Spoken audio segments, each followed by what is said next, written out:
Good morning, friends. Welcome to Seed Starting Saturday. It is your friend Lisa Mason Ziegler, and I'm glad you're dropping in. So we are in, let's see, it's September the 9th. So we're right at the beginning of what I think of as the fall season, right? And we have some remnants behind me from yesterday's show inside our app. And I just decided to leave them there, as well as my 1 million sign up there. We've had over 1 million downloads of my podcast, Field and Garden. And that's super exciting. And I thank you guys for all of that. So today's show, first off, I did not bring up Jesse's notes for me, which I'm going to do those while I'm talking to you here. So here in Virginia, we are having normal Virginia weather, unexpected, unexplainable, all the things that we seem to be having a lot of these days, or all the time, actually. But before we jump in, I would just like to remind everybody, it helps me so much when you like and share our broadcasts wherever you're listening to it, or on every platform, actually. But if you're enjoying it, please like and share it. And if you're seeing folks post the sunflower emoji, that means that they are kind of saying that they're part of the TGW family. And that means that they're one of our online courses students. And it really does my heart good to see that. And I was just thinking this morning about some posts that I need to do to bring flower farming school to the surface it's that time of year, right? When we're all thinking about upping our game, figuring things out, do it better, do it different, which is what I'm doing. I do that every year, y'all. So anyway, we just love it when people identify themselves as part of our family here. And a reminder that if you missed the show yesterday inside the app, which you can go and watch the replays anytime, I went through the soil blocking steps yesterday, kind of how this what you need and how I do it. And I actually made some soil blocks.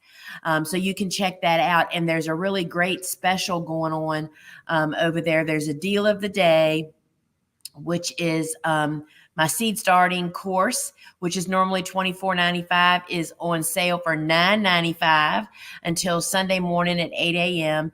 And then you can gain access not until Monday, because that manually has to be done through the app. So check that out. And so if you don't have our app, just go to your phone's app store, search Gardener's Workshop, download it. It's totally free. And then you can watch all the videos and check out yesterday's show. And we rolled out the carpet yesterday on some cool flower, dried flowers.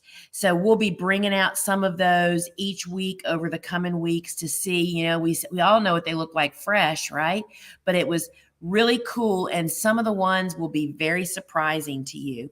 They're stacked all over the building here. We had them hanging up on the ceiling, and so that's really going to be fun and exciting. So remember that the specials are only available till 8 a.m. And to remind everybody that, or to bring you up to date. So if you don't already know, I have a new book coming out in February. Jesse, who's my co-host here, has contributions in that. We kind of did it together. And friends, we just completed the third round of the interior pages, reviewing and editing and corrections. And I am just so pleased to say to you guys, they gave us 16 extra pages. You don't know how awesome that is. I mean, a book is planned out, the budget, everything is tight as a tick, right?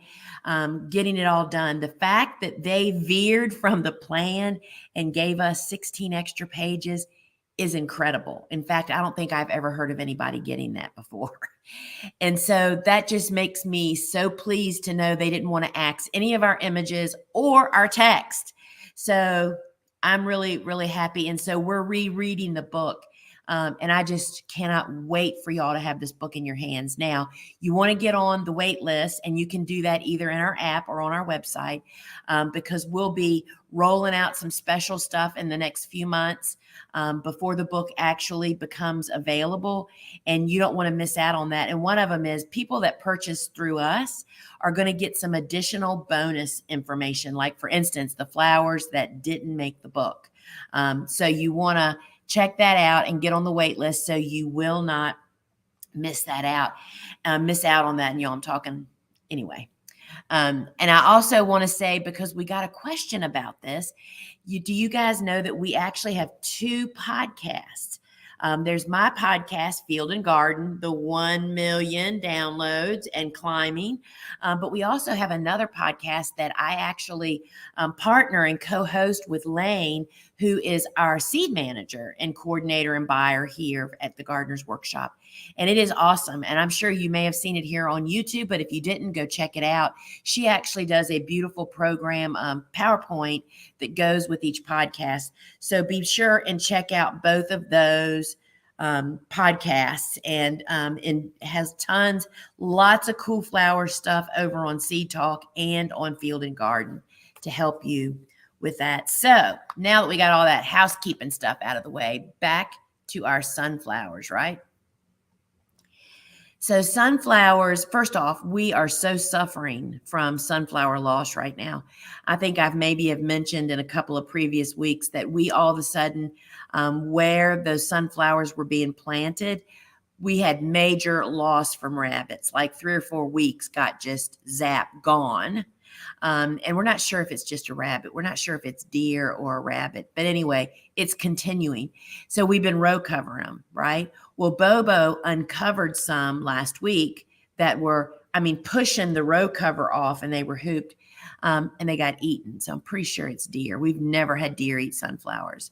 So we're having to come up with another game plan. But I can tell you this, that not having our sunflowers each week is a major hurt. It is a festering wound around here. So sunflowers, once you get on board for this, and once you start getting used to having them, it is really hard to go without them. And they're just such major contributors, right? So the point of this is that we meet every week and we sow our sunflowers together. So the way it works is we start sunflowers indoors in plug trays, which you'll see my plug tray here in a minute. We'd use 128 plug trays, and we tend to only start typically pro cuts, those sunflowers that are 50 to 60 days. There's a couple others you can filter in. Sunfills are that way. And because you want to have them on a regular basis, you want to have sunflowers to cut every single week, right? And if you start varying off the path to different varieties that have different seed data blooms, you'll start messing that up. And I'm telling you, it's painful when it happens, and we are suffering from it right now.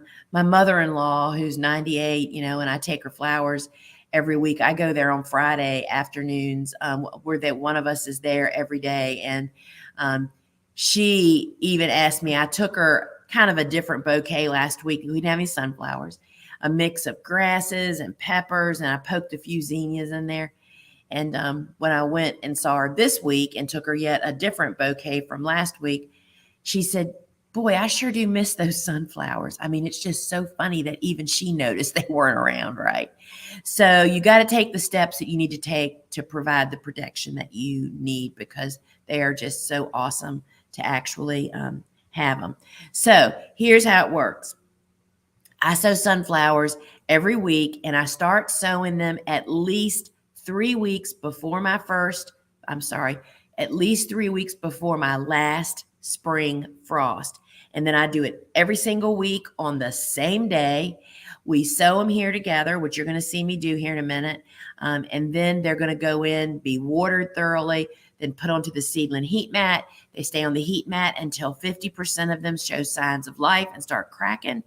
And then we move them out onto the carport, or actually to the porch, where they grow until they're about 3 weeks old, and we take them outside. And I'll tell you the rest of that. And so before we start sowing the sunflowers, I want to show you some cool flower happenings that are going on here on the farm, right? So first off, I think I've been showing you these guys every week. These are some of the Rudbeckias. I have 7 trays of Rudbeckias in there. This is 60 plants on this little 11 by 5.5 inch tray. And the seeds were sown in here, and they're going to grow in this little block. And here, this one didn't germinate. Let me show you the size of this block. They grow in this block. See, it's not very big, right? About the big as my thumbnail, until they go to the garden. And Rudbeckias are one of those slow growers, so we typically start these first when we start our cool flowers. So they were the first ones to go, and they're coming along. And then I wanted to show you all of our snapdragons have popped. Look at these. They're just being born. Andrew, who works with us, actually has never sown seeds before. Bobo instructed him. These were started August 31st. So what is that? They're 9 days old, 10 days old. Thursday, a week ago, was when they were started. And they're coming right along. So we're really, really pleased with that. This is the yellow dragons. I start all of the dragons. Those are our in-house mixes that have different groups of the same shade and different varieties. So you get a really longer bloom time and not have to start a whole bunch of different varieties and colors. You can just start one pack and they spread out, and they come in yellow, pink, white, and sunset. And there's multiple shades in there. And then I wanted to show you this. So these are the snaps. This is the green tray. You'll find this over on our website. We don't sell these on the app, and love these things. We import these from England, and they are this is 100 of the 3/4 inch blocks. But what I wanted to show you, so these are 75 of the mini 75s. This is from the Swift Blocker. This is made with a commercial tool. It makes them all at one time, and it's a little bit bigger. And this is Feverfew that's just being born. This is the Vegmo Sunny Ball. And the reality is this. I use all the blockers. And really, the Feverfew can go in the small block. What I typically use the mini 75 for is not really, we're just starting all the different seeds in all the different blocks just as experiments this year. But this only has 75 blocks, while this is 100. So it's really, what kind of count do you need? If the 75 works for you, great. If not, you can do this in the small block. But we really love this 75 for a lot of the larger seeds that aren't big enough for a big block, like zinnias and sunflowers, those that have larger seeds, the calendula. I think Bobo's experimenting starting safflower in those, and a few other cool flower seeds. So there's lots of different blocking options. And if you're just getting started, my recommendation is to start with the hand tools. Those are the ones that we use still every day around here. And then we use also the commercial Swift blockers because we're on a bigger scale. But you don't start with the Swift blockers. I mean, they're a couple $100. That's a lot. But it streamlines your time so much, y'all. So you'll have to check that out. I just wanted to share those. We're so proud of Andrew's Snapdragons. So back to the story here. So this week, I am starting one of our in-house mixes, and it is the Fall Medley Pro Cuts. And that's a mix we actually make in-house here, and it has like 5, what are they? It has the Pro Cut Bicolor, the Pro Cut Red Lemon Bicolor, the Pro Cut Plum, the Pro Cut Orange, and the Pro Cut Red. The red is the one that really looks chocolate. And all of those others are bicolors, but they're all different colors, shades in the background, and they're all perfect fall. So we're going to put today's date. So I use masking tape and our garden marker, which holds up to the UV rays and moisture outdoors. It doesn't wash away. Like all of a sudden, if you use a Sharpie, one day you come out and all the writing's gone. It's like terrifying, actually. Had it happen. We have sold and we have used these types of pens, this brand, for probably 15 years and sold them for almost as long. So I'm just writing the date and Fall Medley. And we're going to do the whole tray because they're mixed. This is the same thing as kind of like those dragon mixes. It's just so nice to have a mix that you know what the breakdown is. And we do an even mixture, meaning of those 5, we take the same amount of each one of those colors and mix them all together, and then they're packaged. So you're getting equal amounts typically. And they come in jumbo packages, and you can get them. And of course, if you store seeds properly, they go more from season to season, right? All right, so we've got our tray marked. So I'm going to be doing these fall medleys, and let me get them in my hand, and I'll turn this down here. So this is the 128 plug tray, and it's got in it a little bit of debris I'm finding here. So what is this? Let's see what got mixed in. Looky there. Who knows? Oh, that's a leftover stem and roots from somewhere. Something got dumped into the bin. There you go. So this is a mix of potting soil of any type. We try to get just straight potting soil, no junk added to it, like I'm talking about chemicals. Mix 50-50 with finished compost. And we mix them in a big tub, and then I just put my tray down in the tub, fill it up, smooth it off to get all the excess soil so you're not wasting it and having it wash away when you water. And then I am just going to take these seeds, and I'm going to drop one seed on the surface of each cell. So I will return back to what happens here. So I already went through the process of what happens, and then they end up out on the porch in full sun, where depending on your conditions, you may or may not need to protect your seedlings from varmints. Rabbits and birds, believe it or not, will hit sunflower seedlings so hard. They get watered every single morning. And then once they reach about 2.5 to 3 weeks old is typically when they're ready to plant for us.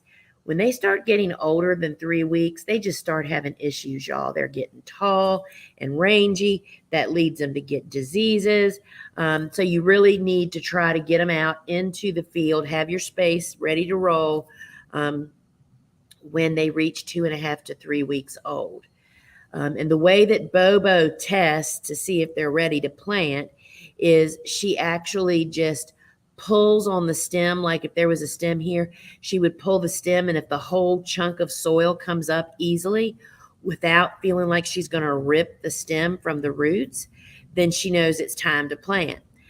It is so quick and easy, y'all. You should not have to be digging the plugs out of the tray. Not only is that not really a good thing to do for your plants, but it just takes too much time. And it's all about getting a quick growing, good, strong, healthy root system. And part of that process that happens with is that's why we put them onto a seedling heat mat. We find that when they're on heat, they sprout quicker and grow a vigorous root system much better. And so that really attributes to you being able to plant them on time and just really getting the process to move along. So I'm almost done here. So I've put the one on the surface, and now we're going to push them down into the soil. I don't know if you can see me. I don't think you can see me yet, but you will here in just a minute.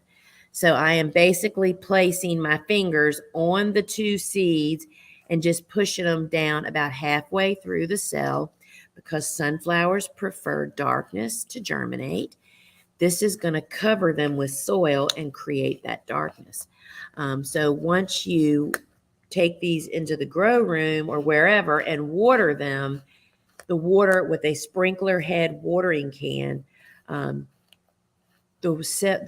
excess soil is going to wash down from the walls of the cells and finish covering the seeds for you.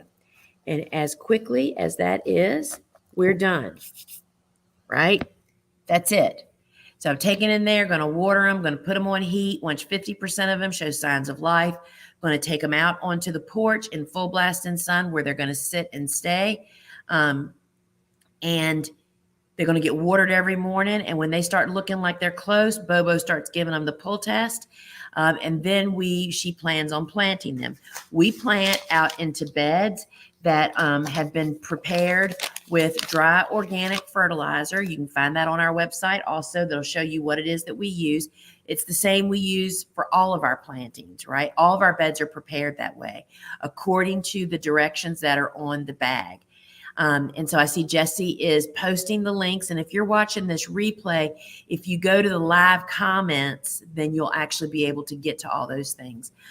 So we put down the fertilizer, then we till, and we do not use Bio 360, and we do not use flower support netting, nor do we lay irrigation, because friends, these are 60 days from seed to bloom. When you plant them, they're 20 days old. They're a third way through their life already. And if you plant them into good prepared soil and water them in well, they're going to grow so quick.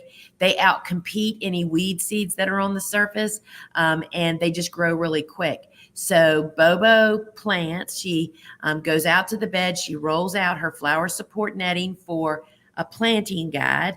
Then she plants her sunflowers 5 rows, 6 inches apart in the row, plants them, and then she hand waters with a hose and a wand.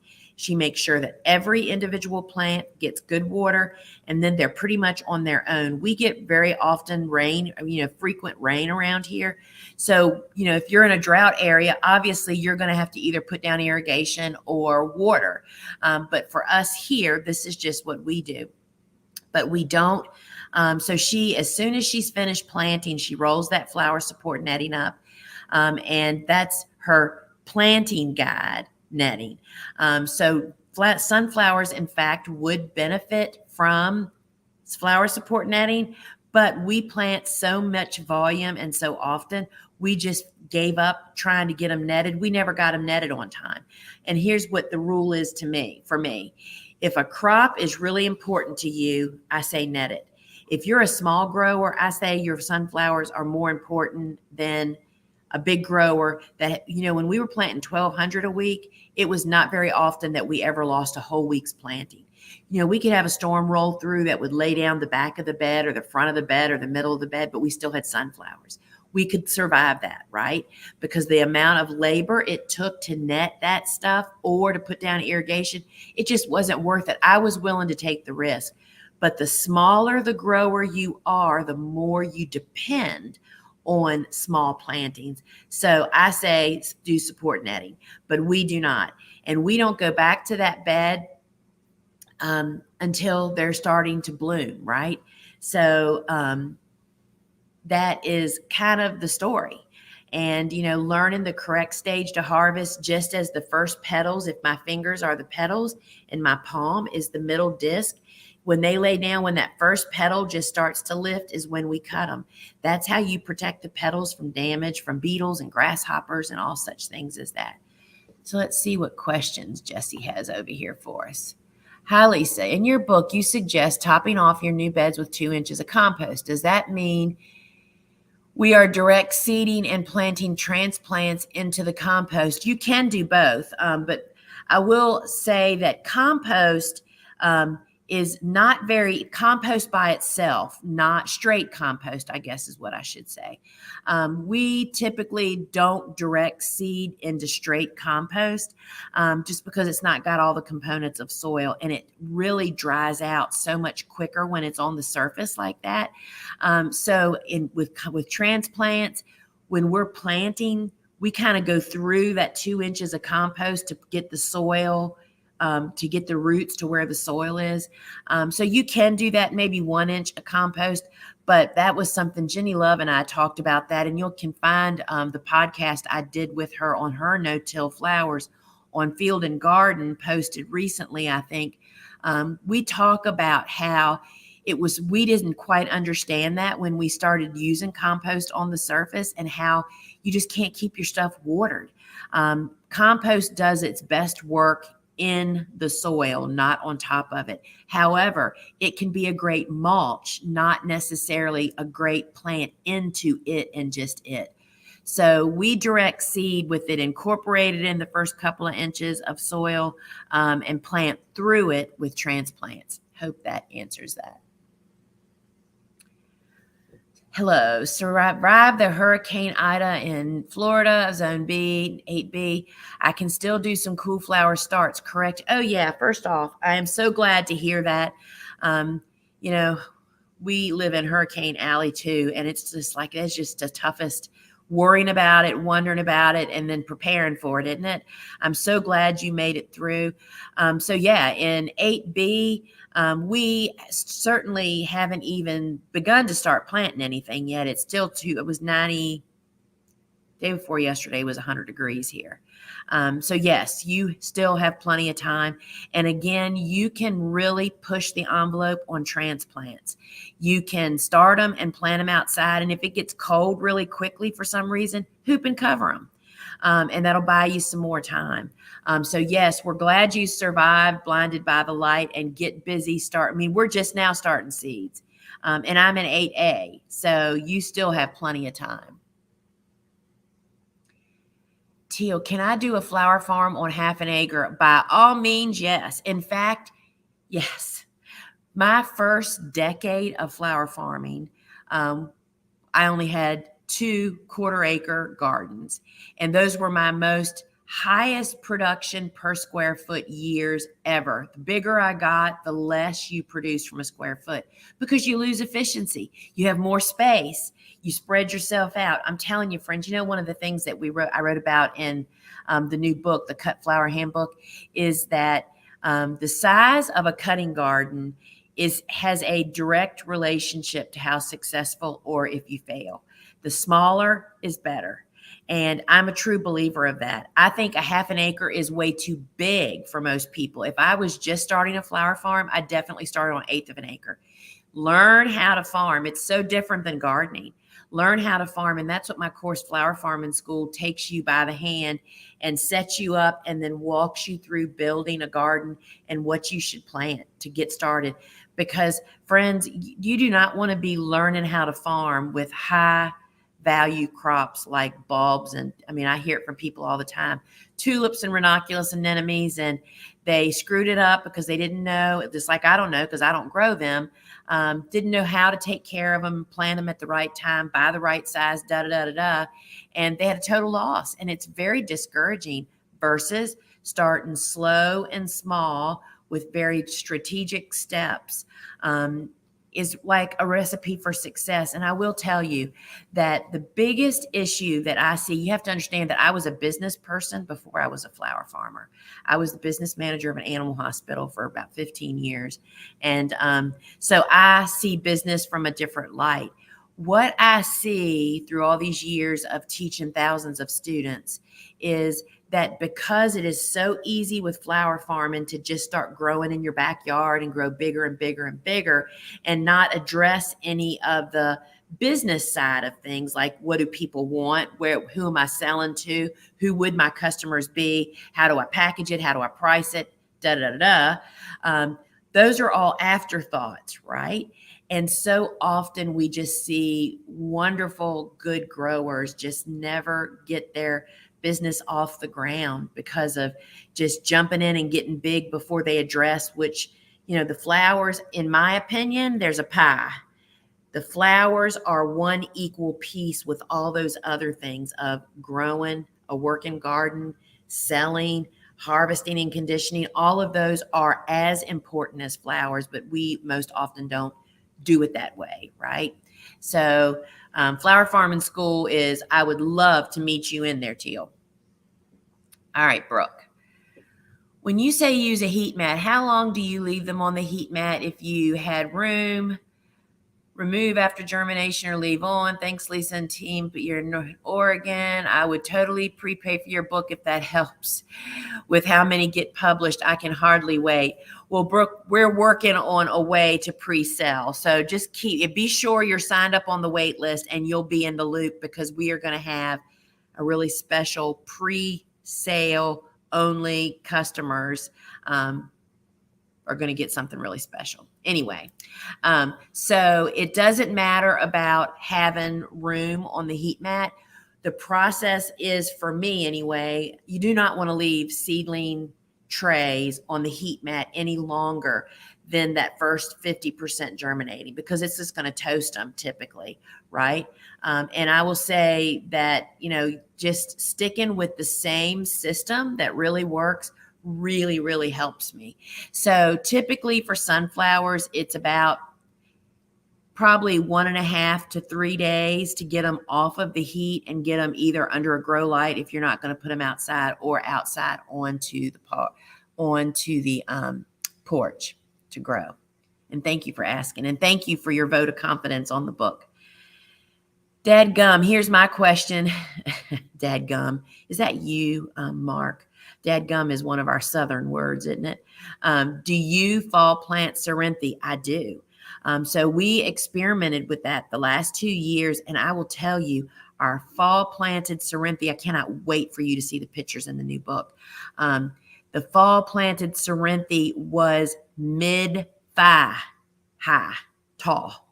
And that Cerinthy, I actually even cut it before the buds were even fully developed and used it as foliage. It has very unique foliage. And funny enough, one of my students that's here local that actually provided us with some sweet pea vines for the book, End of Nowhere Flower Farm. You ought to look her up on social media. She really does a lot of great reels. Super cute. And she is in the middle of nowhere. That's why that's the name of her farm. I drove there and I thought, oh my gosh, am I ever going to get there? Anyway, so she, when I went over to get those sweet peas, she said, I was so surprised. She said, I thought that the Cerinthy foliage was pretty ugly. This is why it doesn't matter what you think. It matters what your customers think. She said, and so I just was kind of ignoring it. But then a customer came to her farm, commercial customer, and saw it and like, oh my gosh, when is that going to be ready? That is why you cannot, this is not about what your favorite flower is or what you like and approve of. This is about what sells. And so, yes, I fall plant Cerinthy, and I will tell you that it went through the polar blast here. We went down to 9 or 11 degrees for a couple of weeks, and it was covered with one layer of lightweight row cover, which we do mainly to keep deer from eating stuff. But I don't know where you are, dadgum, because I can't see your name. But try it, and if we're 8A, 7B. If you're cooler than we are, be sure you cover it. Do it a double if you need to, but it is so worth doing. June. How many inches of soil should my raised beds have to support snapdragons? So it really just all depends on a lot of things.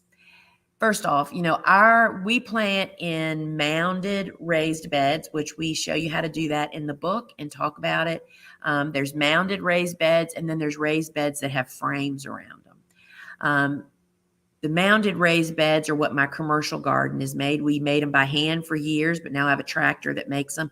They're only like 4 or 5 inches tall. The taller, the better, for better drainage, right? But you also have to be sure that you can keep the soil moist. So we have great soil here, and so I do have some framed beds that are actually 18 inches tall. And they are totally filled with 50% compost and 50% organic potting soil. And I bought it by the sling. They're huge beds, and they do great. So anything over 4 inches is a plus. If I'm making mounded beds in a yard situation, a new garden space, you just want to be sure to fork the soil where the bed's being built, to crack and open the soil so that the drainage is excellent. And then everything you put on top of that is just icing on the cake. But all the cool season hardy annuals really appreciate great drainage, but you need to be able to irrigate the bed or to keep it hydrated, however you are doing that. Matthew, I would like to sell large, fresh to dry arrangements to restaurants and have planned for celosia, amaranth, and atriplex because they can go big and dramatic. Do you have any other suggestions?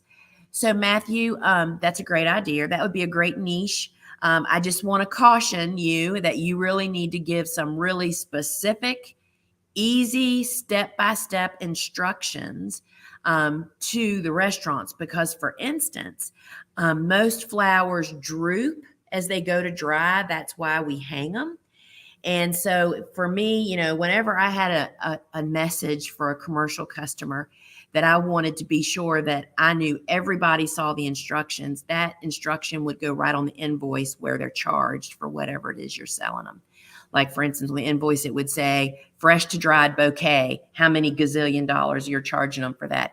And as part of that, right under it, it's like how to dry your bouquet, steps to follow for success or something, is that they need to like hang that, pluck that bouquet out of water, tie it up in a rubber band or whatever you're going to do, and hang it for like however long you think it's going to take before they can use it, to mislead them that they're going to just dry in place, because that's what people think. They just don't know about the backstory, right? So I think that you should keep your eye on our shop and show from yesterday and over the next, I would say it'll probably take us 4 weeks to share all these cool flowers that have dried like gangbusters. I mean, you want to know one of the greatest dried flowers that I was so surprised over is Bupleurum. The feverfew is amazing, all 5 of the varieties. Of course, Nigella, we expect that, right? Lambada, dill, cress. I'm looking at all of them. Scabiosus, straw flowers, of course, status. And those are just cool flowers. Yarrow, oh my gosh, poppy pods, and also Godicia. And calendula. I didn't have very much calendula to show yesterday. It's not very impactful because I just never thought it would dry. Sometimes, and Rudbeckia is amazing. But the key is they have to hang that stuff, right? So we started drying because Ellen Frost, who teaches our Growing Your Business with Local Flower Sourcing, she, being a local design studio, she doesn't want to waste one stem. She hangs anything that doesn't sell. And so some of them are flops. Zinnias generally don't dry very well. That's about the only one we'll say, we don't even waste space hanging that. But everything else, you just don't know how it's going to look. But I think that's a great niche. But that's what I would think. To cover your buns and to make the customer be really happy, you need to really give them simple. I can't tell you simple. Few words, 3 or 4 bullets, so they'll actually read it and follow the instructions. The Gardener's Workshop regarding netting. How do you suggest incorporating netting in the landscape for a cut flower garden?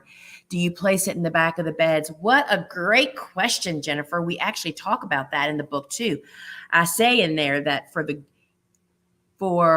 the simplest and the easiest success with a cutting garden is it should be segregated out of your landscape for one of many reasons, one of which you've just mentioned here. It's so much easier to actually do plant support netting, because I recommend that cutting gardens should be freestanding beds, meaning that you can access from all 4 sides. I almost said 5 sides, y'all. I'm losing my mind. All 4 sides, so that you can reach the middle of the bed without stepping on the bed, and having the bed be about 30 to 36 inches, whatever your pleasure is. And it just makes netting and all the other chores so much easier. Not to mention keeping after the harvesting like you're supposed to. It's just kind of easy for it to get away from you in a landscape. So that is my recommendation. But if you have a big landscape plot and you can put it at one end, then, first off, I'm sure there's pictures on social media somewhere, but there is pictures in the book. If you install support netting at the proper stage, which it means before the plants reach the height that the netting height should be, the flowers just grow up through it and it visually disappears. You will not even see it. And so if you look, just thinking, so I know that there's pictures in the book that show that. And if I think about it, I'll try to post a picture on social media in the next few days that shows a picture of a bed that has netting that all you can see are the stakes. If you install it the way I install it, which is a little bit narrower than the planting, and at the proper time, you won't even see them. Let's see what this is. Abby, I'd prepay for the book also. Are you okay with direct sowing? That's how I've always done my sunflowers. Well, thank you, Abby, for that vote of confidence. And y'all, it's so very, very interesting. nobody could have ever prepared me for the incredible depth of technology, wonderfulness, and challenges with a website and credit cards and e-commerce and picture problems and video problems. One of our, we have so many tech people that work with our company. It is amazing. It's all just to keep our website. I mean, all of a sudden one day you wake up and Kelly texts and says, "Oh my gosh, nobody can check out that wants to use PayPal, or they can't purchase books, or it's charging them shipping out of the blue and it's not supposed to." What happens is, because of security, these are things that I'm learning, because of constant security and hackers. Security is constantly updating. They're constantly putting band-aids where hackers find their way to do things. Like, what is wrong with those people anyway, right?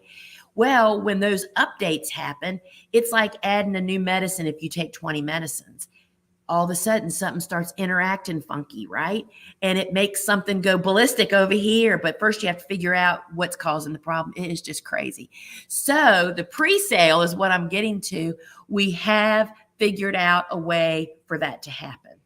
But we have a huge launch coming up in a week. You know that my course and Dave Dowling's Big School courses and Ellen's course are all now on demand. We took them from just once a year enrollment to on demand. Well, next week, we are launching Jenny Love's Farmer Florist course, which, friends, I would love to rename that course, because there is crop planning in there. There is marketing in there, that those two components, every flower farmer, whether you never want to do an event in your life or a wedding, you should take the Farmer Florist, the wedding process course. Anyway, her course is launching next week on demand. So that there's just a ton of work that goes with that. And then the hoops goes on demand. And so we're trying to work in the pre-sale is what I'm getting to. And I'm probably, just jammering on here. But that's kind of what we're facing. I'd like to do it all at one time, but my team would burn me at the stake in my front yard if I pushed that envelope.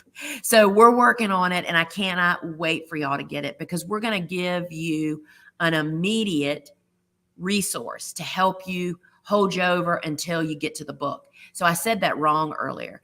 Everybody's going to get the resource if they buy their book from us.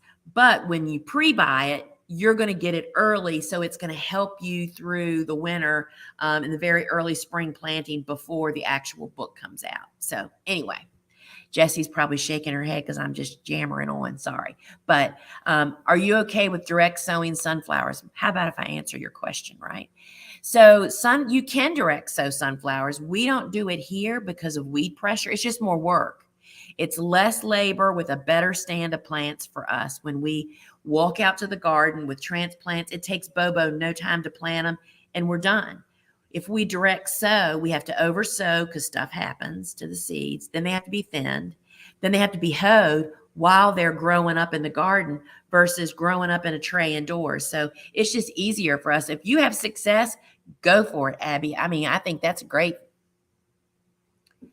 Hi, Lisa. I'm having a bit of trouble with Rudbeckia Goldstrom germinating. Any advice? Thanks. So, Chanel, let me tell you why you may be having trouble. Goldstrom, which I have never started from seed, is a perennial. It is not a cool season hardy annual. And that probably means I don't have any idea what the germination requirements are, but you might look that up, because I don't know if they need cold stratification. I mean, y'all, I take the high road on everything. That's why we don't start a lot of perennials. We don't grow a lot of perennials. There's just more work to do. So Goldstrom, which is a delightful landscape plant, I don't find it to be a great cut flower. I actually have some in my native border, but they are a perennial. That means they die back to their roots, and that root resprouts again next year. Hardy annuals, on the other hand, we plant them in the fall or very early spring. They bloom that year, then they reseed themselves often to grow a new plant next fall. They sprout by themselves and grow up, and people think they're perennials, but they're not really. So research that. You need to look up specifically that variety, and hopefully that'll help you. Matthew, do you have suggestions for pollenless sunflowers with strong necks to be grown at whopper size? I'm trying Pro Cut Horizon. Any of the orange Pro Cut Orange, which is the basis of the horizon, except they hybridized it to be straight up. The orange is kind of tight tuck-in though. Brilliance is another great one. So some of the other orange strong necks, yeah, all the specialty colors, white and bicolors, all have weak necks. I mean, I've tried to whip those hybridizers into shape, but so far it has not worked. But I will tell you what we do to get strong, what we do to help the necks is we use hydrator. We put a splash of quick dip, which is hydrator, in the harvest bucket. And when we cut them, of course, you remove all the leaves. We leave only one leaf at the very top where the flower is. All the other foliage comes off. That helps. Drop them into hydrator water with CVB tablets to kill the bacteria, because sunflowers are a member of the dirty dozen. And get them inside and definitely keep them upright. We use tall, florist buckets, the tall, narrow ones. If you don't have enough to fill a 5-gallon bucket to keep them all straight, telling you, 5 minutes in the bucket leaning will make the neck go soft. So try all those things and good luck to you. Do you fertilize the sunflowers while they're still in the plug trays? I do not. So sunflowers, I'm not saying they wouldn't benefit from it. I'm just saying we have never done it and they seem to do just fine. And I can remember having all kinds of expectations of myself, right? When you're learning. And I mean, I'm constantly learning, but when you're first starting, it's like, oh my gosh, I'm going to do this. And I'm going to do it that way too. Everybody's saying it's the way to do it. And then you start doing all the bits and pieces you have to do, and you realize there's just isn't time to do it all. So my method is to try to, from the ground up, doing it right, and then cutting as many of the steps as possible to get the best end result. And that works really well for us. Amy, thinking of switching over to Pro Cut Horizon from regular orange. Do you prefer Horizon for bouquets? Yes. Jenny Love and I also talked about that. She and I are going live, I think it's twice. It's not next week. It's the week after next, y'all. I think she and I are live on like a Monday and a Wednesday or something. But anyway, in a couple of weeks, she and I talked about that she only starts Horizon. If when I was in high production for 8 years of high production, when we grew 1,200 a week for 26 weeks out of the year, I did oranges. They didn't have Horizon back then. I would definitely do Horizon today because many of the Horizon aren't perfectly flat, right? They're just tilted, just makes them super easy. And what I learned during that high production years is when you're producing like we were, so we had an 1.5 acre working cutting garden at that point in time, right? And of that 1.5 acres, typically 1/3 of that garden is in production being harvested. Another third is like probably just being replanted, and another third might be growing up and is going to be, that's my whole succession plan, right? And when you're producing 10 to 15,000 stems of flowers a week from that working garden, you do not have time to do any fussing. One of the fussings would be if I had grown several different colors of sunflowers, because we cut them typically pretty tight, just lifting, it's hard to tell what color they really are. So we only grew one color, orange. I would definitely grow the Horizon now. And we sold 1,200 a week. Between bouquets and florists, they're gone. You do not have to offer variety is what we proved. What you do have to provide is consistent quality. And you can grow anything you want then. And that's one of the things I really try to drive home to students. It's like, I understand the social media intoxication of seeing all those gorgeous tulips, those ranunculus that are to die for. But I'm just here to tell you, as the poster child, that if you don't have the growing conditions like I don't have any houses.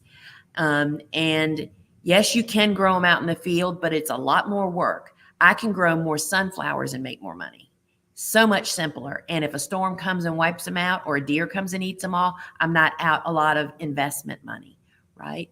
The key is consistent quality. But I understand how intoxicating it is to see that stuff. But wait until you know how to farm, you have a line of customers, you know the proper pricing, and you've gotten your system going, and then you say, I'm going to buy a bunch of tulips this fall, or I'm going to buy them in February to come in fall because Dave's going to tell me how to grow them. and do it right and come out on the other side smelling like a rose.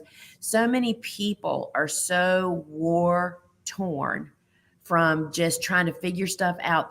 It costs a lot of money. It costs a lot of morale. Your family gets tired. You throw in the towel. These are the people that are saying you can't make money flower farming. I hear from them all the time, y'all. That's because they've never done it professionally. You have to take the steps. It's not just about the flowers. They're important, but they are not necessarily the most important part. So, friends, I invite you to check out Flower Farming School. I'm sure Jesse has posted the link on here.